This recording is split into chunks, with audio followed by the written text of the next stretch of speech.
दर्यापूर तालुका पंचायत समिती अंतर्गत येणाऱ्या येवदा वडनेरे गंगाई परिसरातील सर्व गावांमध्ये नागरिकांना इंदिरा आवास योजना, पंतप्रधान आवास योजना अंतर्गत घरकुलाचा लाभ मिळाला, परंतु घरकुलावरचे आलेले अनुदान हे पूर्णपणे लाभार्थ्यांपर्यंत पोहोचत नसल्याचे समोर आले आहे।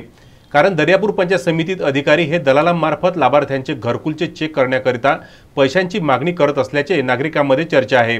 यावर वरिष्ठ अधिकारी या प्रकरणाला लगाम कधी लागेल याकडे नागरिकांचे लक्ष लागले आहे।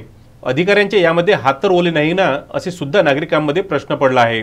या अधिकाऱ्यांच्या पाठोपाठ रोजगार सेवक सुद्धा त्या घरकुल लाभार्थ्यांकडून आपली पोळी शेकून घेत आहेत।